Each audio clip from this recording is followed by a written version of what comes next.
Subhanaka la ilma lana illa ma 'allamtana innaka antal alimul hakim. La haula wala quwata illa billahil aliyyil azim. Malam ini pengajian kitab Bidayatul Hidayah akan kita lanjutkan, yaitu sudah sampai pada pembahasan tentang maksiat lisan. Sebelumnya kita sudah membahas bahwa untuk menjaga lisan kita supaya tidak jatuh kepada maksiat, perlu diperhatikan beberapa hal. Ada 8 hal. Yang pertama yaitu al-kidbu. Al-kidbu ini lisan yang biasa berdusta. Ciri-ciri orang yang lisannya selalu digunakan untuk berdusta dalam kondisi apapun, dia akan berusaha untuk berargumentasi, beralasan, tapi sesungguhnya di balik semua itu ada dusta. Orang yang lisannya sudah terbiasa dusta, bohong, ini cukup berat untuk meninggalkan supaya tidak bohong. Karena itu menurut Imam Ghazali, bagaimana supaya lisan kita tidak terbiasa bohong? Maka harus memiliki kesadaran tentang bahaya bohong. Bahkan kalimat-kalimat yang bohong nanti di akhirat akan dengan sendirinya akan memberikan kesaksian. Jadi tidak ada lagi kebohongan itu disembunyikan. Karena itu jangan sampai lisan kita terbiasa melakukan kebohongan, apalagi kebohongan itu memiliki potensi menipu atau merugikan orang lain. Kemudian yang kedua, al-khalfu fil wa'di, yaitu nulayani janji. Jadi maksudnya orang yang sudah punya janji kemudian diingkari. Orang yang sudah punya komitmen kemudian diingkari. Ini juga termasuk maksiat lisan.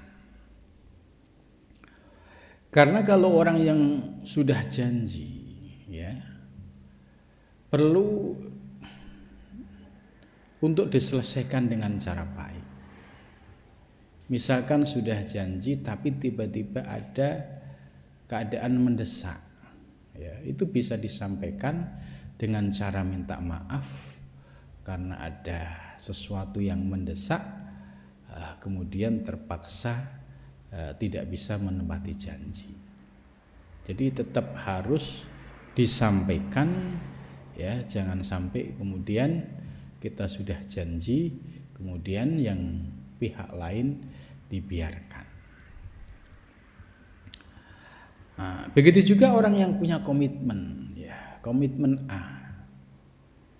Selama belum ada pembicaraan baru, apa yang sudah menjadi komitmen antara seseorang dengan yang lain, soal kesepakatan misalnya, harus diselesaikan dengan baik. Andai tidak bisa, sampaikan dengan cara yang baik pula. Tujuannya supaya tidak melukai orang lain yang sudah diberi komitmen atau orang lain yang diberikan janji.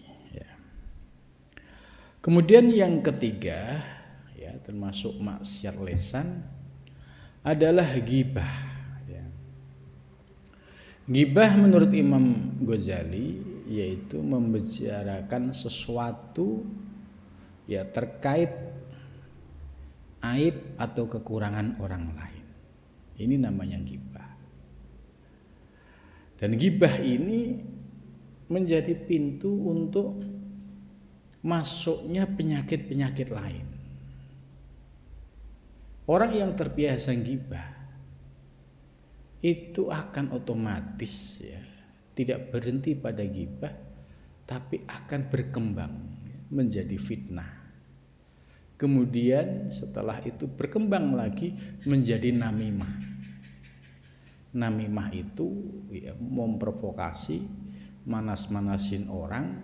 Nah, setelah muncul namimah, akhirnya terjadi mukhosamah, yaitu permusuhan. Nah, semua itu berawal dari ghibah. Karena itu kalau ada potensi ghibah, ya, perlu kita memberikan ya pengingat supaya tidak sampai larut dalam kalimat ghibah. Nah, ghibah secara umum masyarakat umum dianggap biasa. Ibu-ibu ya ketemu ibu-ibu ghibah dianggap hal yang biasa. Tapi bagi orang yang sudah belajar ilmu tasawuf, ya, ghibah ini ada dosanya. Dan ghibah ini akan menggelapkan hati. Jadi setiap dosa yang dilakukan oleh ghibah itu akan menodai hati kita. Nah, karena itu bagi orang yang sudah belajar ilmu tasawuf, mulai berhati-hati, jangan sampai ya seperti orang umum yang tidak sadar dan tidak tahu bahwa ghibah itu dosa. Bahkan dosanya itu lebih berat ya daripada 30 ya, wanita yang zina. Ini dosa daripada ghibah. Nah, jadi ini sederhana. Bagaimana kita tidak membiasakan ghibah? Bagaimana kita bisa menahan pembicaraan ghibah? Nah, ini sebagai sebuah tantangan karena ghibah ini penyakit yang ya, sangat dekat ya, sangat mudah dilakukan oleh siapapun. Nah, ketika kita sudah paham bahwa ghibah ini bahaya, ya, bahayanya apa sih bagi orang yang belajar tasawuf? Yaitu hatinya tidak akan bersih, hatinya semakin gelap gulita. Sebagai tanda orang yang hatinya bersih, ketika ghibah sekali, itu rasa penyesalannya itu cukup mendalam.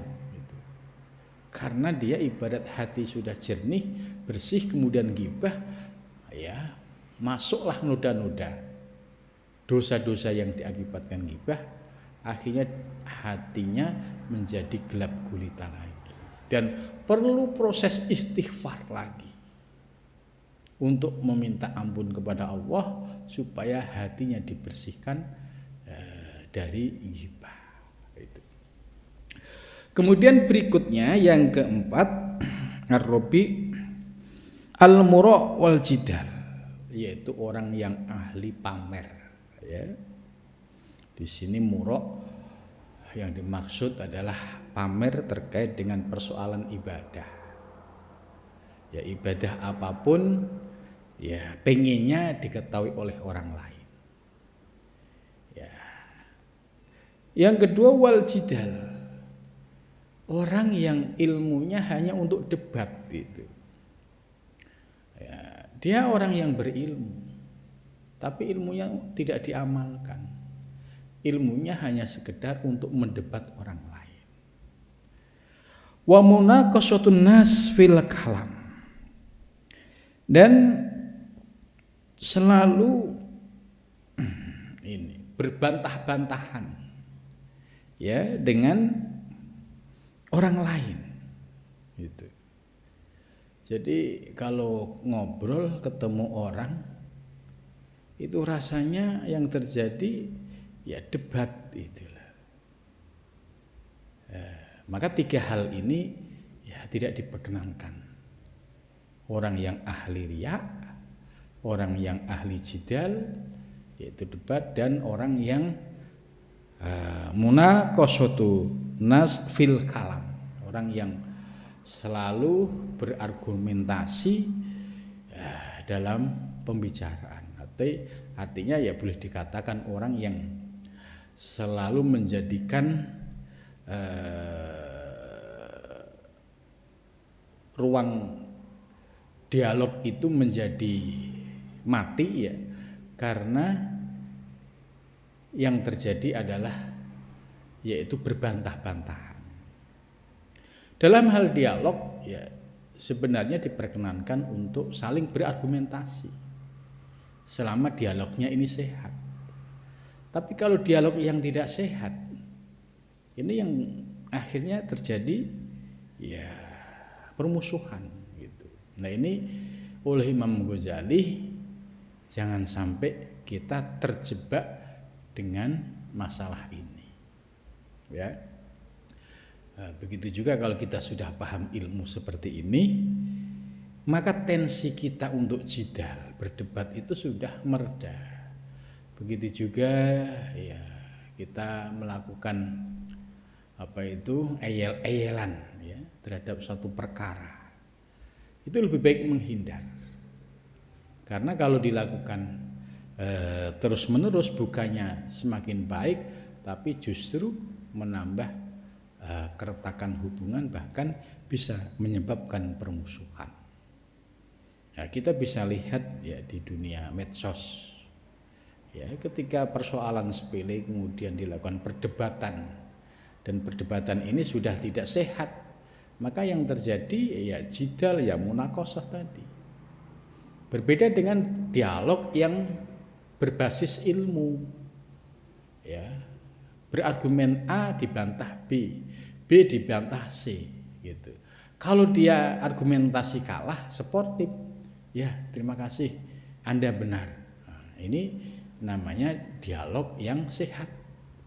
Jadi tidak waton ngeyel, sudah salah tapi ngeyel gitu. Nah ini yang tidak diinginkan oleh Imam Ghazali. Kalau misalkan berdialog, ya dialoglah yang sehat, pakai argumentasi ilmu, pakai kalimat-kalimat yang bisa menjadi kutipan atau kalimat yang bisa menjadi dasar gitu. Bagi yang memiliki dasar yang kuat ya kita harus akui, harus sportif, tidak boleh ya kalah argumentasi kemudian tetap ngeyel. Nah ini yang tidak diperkenankan oleh Imam Ghazali. Kemudian selanjutnya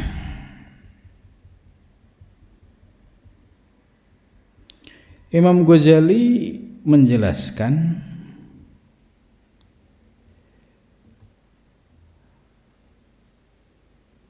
man tarakal mura'a wa huwa mubtilun banawwahu lahu baitan fi rabdil jannah. Man tarakal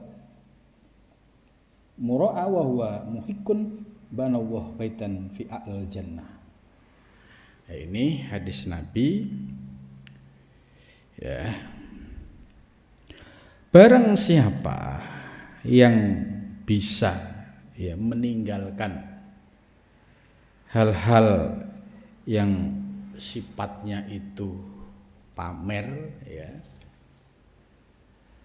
itu oleh hadis ini ya, maka Allah akan membangunkan sebuah rumah di surga fi rabdil jannah, yaitu sekitar surga. Wa man tarakal mura wa huwa muhiqqun ya banawwahu baitan fi a'lal jannah. Dan barang siapa yang bisa meninggalkan yaitu mura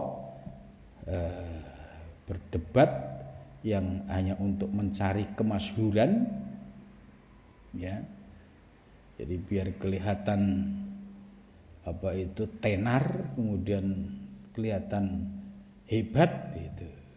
Kalau dia punya kehebatan itu, tapi kemudian bisa meninggalkan ruang perdebatan itu, ini Allah membangunkan sebuah rumah di surga. Ya. Jadi maksud penjelasan dalam kitab ini, ya, yang tidak diperkenankan itu adalah yang tidak memiliki dasar argumentasi, kemudian hanya modal ngeyel. Ini yang tidak diperkenankan. Kalau diskusi ya seperti bahsul masail, ya, argumentasi antar dalil dengan dalil, ya silahkan. Begitu juga diskusi ilmiah, ketika pendapatnya orang lain itu ya argumentasinya baik dan kokoh, ya kita sportif gitu. Ini yang maksudnya dialog atau diskusi yang memiliki kemaslahatan itu. Dan lebih istimewa lagi, ada orang yang memiliki ilmu yang sangat alim, kemudian dia bisa meninggalkan perdebatan yang tidak penting itu. Kenapa? Karena kalau dia ikut nimbrung, ya khawatir muncul tadi, pengen dilihat oleh orang supaya orang lain tahu bahwa saya ini yang paling alim, karena semua masalah dapat saya selesaikan, dapat saya jawab. Nah, ini kalau menghindari, dia punya kemampuan kemudian berhasil menguasai diri, tidak ikut terlibat dalam perdebatan yang tidak ada ujungnya, ini lebih istimewa. Maka diberikan apresiasi oleh Allah Subhanahu wa taala. Itu. Jadi ada kemampuan untuk mendebat gitu. Tapi dia takut, khawatir. Nanti kalau saya ikut nimbrung, khawatir nanti ujub saya muncul, riak saya muncul gitu.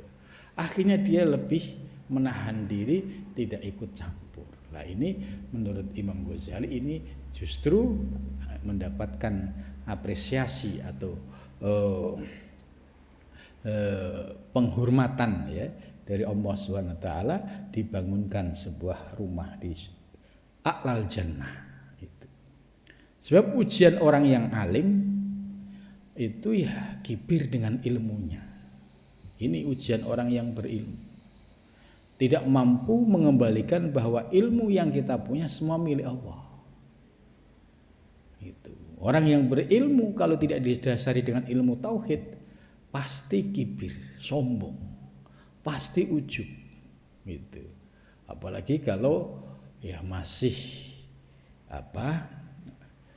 lagi seneng-senengnya diskusi, tapi tidak didasari dengan ilmu tasawuf, pasti dia akan lebih tertarik, pengen tenar, ya, tapi dia tidak pernah menyadari bahwa di balik semua itu ada nafsu yang nimbrung, yaitu berupa ujub, takabur. Ini pentingnya dilandasi dengan ilmu tasawuf. Kita boleh alim dalam hal ilmu apapun, tapi kalau kita memiliki dasar ilmu tasawuf, ilmu yang kita miliki tidak diakui ilmu kita. Tapi ilmu yang kita miliki semua milik Allah. Maka la ilma lana, tidak ada ilmu bagi kami. Semua adalah ilmu Allah Subhanahu wa taala. Sehingga dia lebih tawadhu. Ya, dia alim tapi tawadhu. Ini lebih istimewa daripada seolah-olah alim tapi kibir, tapi sombong. Ini bahaya. Itu. Wala yang bagi dan tidak boleh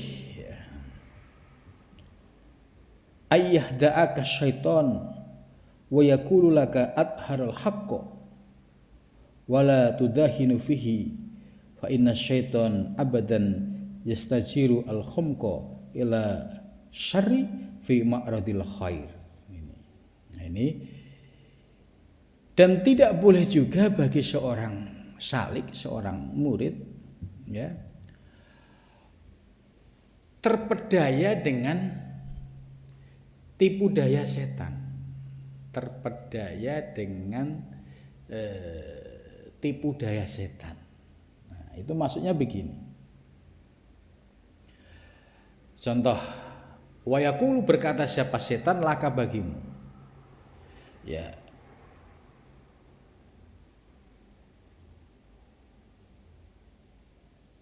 Adhir al-haq, itu. Tunjukkan al-haq, kebenaran. Itu maksudnya setan bisikin kepada seorang yang alim, ya, untuk menunjukkan kehebatan ilmunya. Itu sampaikan, kamu kan hebat, kamu kan alim, gitu. Lah, ini tidak disadari bahwa ini termasuk tipu daya setan yang sangat lembut sekali. Ini. Nah, kalau orang yang tidak punya landasan ilmu tasawuf, oh iya, benar, itu harus disampaikan itu. Nah, ketika dia sudah mencoba menyampaikan ilmunya, kemudian semua orang terperangah, kagum, ya, di situ dia tidak sadar, muncul ujub, muncul riya, muncul takabur. Dampak selanjutnya apa? Merasa paling alim, merasa paling hebat. Ya, kemudian selanjutnya apa? Merendahkan yang lain. Ini bahayanya kalau orang yang berilmu tidak didasari dengan ilmu tasawuf. Tapi kalau punya dasar ilmu tasawuf, dia akan tarik ulur. Oh iya, ini perlu saya jawab ya. Enggak ya, kalau saya jawab nanti kira-kira saya ujub enggak ya, gitu. Jadi masih punya pertimbangan, saya ujub enggak. Kalau nanti saya ujub, pasti selangkah lagi takabur, gitu. Akhirnya menghindar. Itulah, ini yang perlu kita sadari, bahwa bagi orang-orang yang berilmu ternyata setan ini tetap berusaha untuk memperdaya, ya, biar seolah-olah kelihatan alim, biar seolah kelihatan hebat, tapi justru ini mengikuti iramanya, yaitu bisikan setan. Nah, ini godaan yang sangat lembut sekali. Kemudian selanjutnya, nah,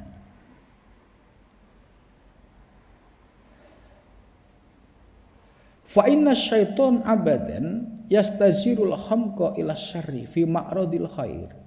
Itu. Jadi setan itu, ya, selamanya itu akan berusaha, ya, untuk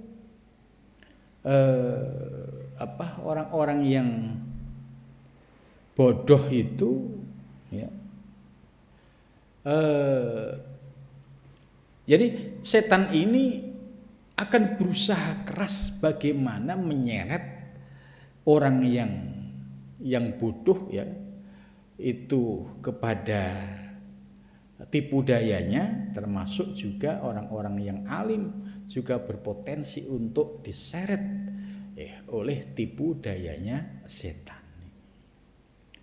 Fi ma'radil khair, ya, dalam bentuk penampilan yang baik.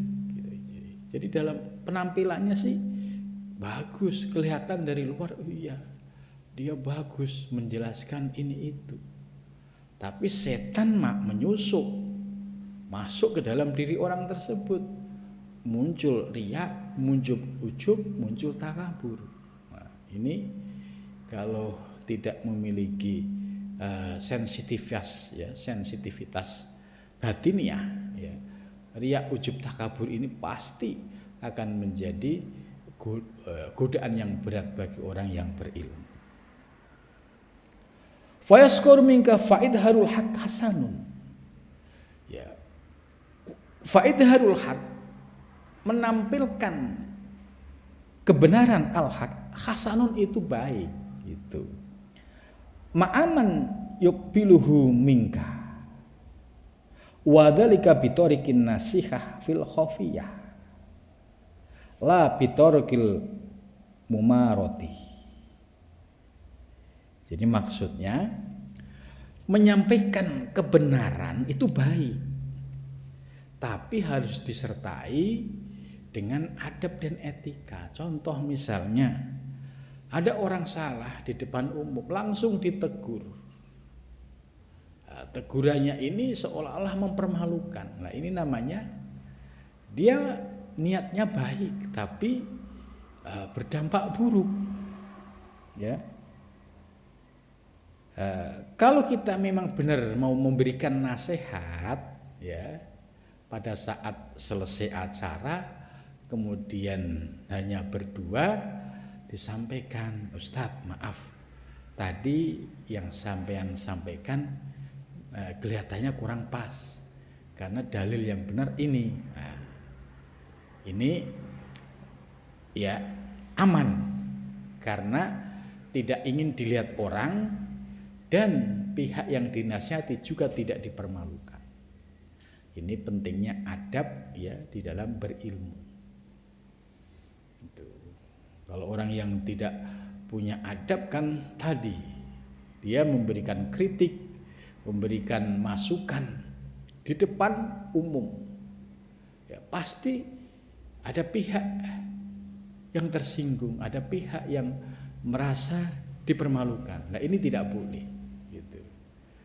Niatnya bagus, ittihalul haq, tapi ada pihak lain yang tersinggung, ini harus menjadi perhatian. Maka lebih baik ya dalam memberikan nasihat ya pada saat acara selesai ya empat mata sama ustadznya disampaikan, Ustadz tadi kelihatannya kurang pas deh gitu.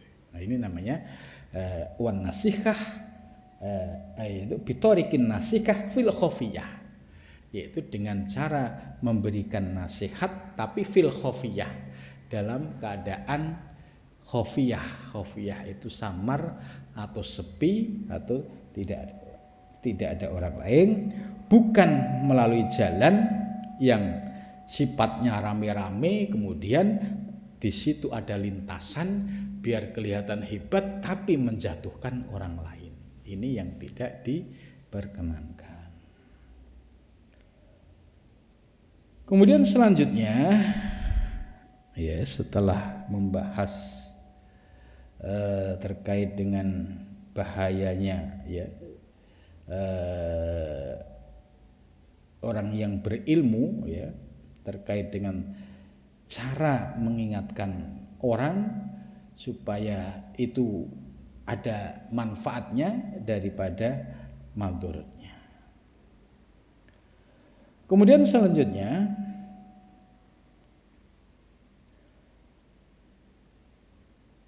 wa man khalata mutafaqqihatal asri ghalaba ala tubihil mura wal jidal wa asar alai sumtu idza alqa ilahi ulama usu inna dzalika huwal fadl wal qudrah alal mahajati wal munaqashati walladzi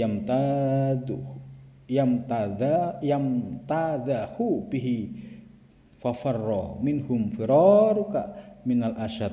Itu. Ini maksudnya kalau kita kholato itu berkumpul hanya dengan orang yang ahli fikih tok itu, maka potensi untuk menjadi orang yang ahli pamer, ahli jidal itu tinggi. Karena dalam ilmu fikih memang tidak diajarkan terkait dengan persoalan-persoalan ilmu batin. Gitu. Karena itu jangan sampai kalau sudah punya ilmu yang luas, yang alim, harus segera ngaji tasawuf untuk meredam. Karena kalau hanya alim tok, ya, kemudian di situ tidak kenal ilmu batinnya, pasti alimnya ini tidak memberikan manfaat, tapi justru mafsadah. Contoh tadi, ketika di forum secara umum dia dengan terbuka mengkritik ya, merendahkan orang lain karena merasa dirinya alim. Ini bahayanya di situ. Nah, sehingga yang terjadi mereka alqa ilahi ulama su akan jatuh, ya. Orang tersebut akan menjadi ulama su. Ulama su itu apa? Ya ilmunya hanya dibuat gagah-gagahan. Ilmunya tidak digunakan sebagai bekal untuk mengamalkan ya ilmu yang sudah dipahami supaya ilmu ini benar-benar menjadi akhlak.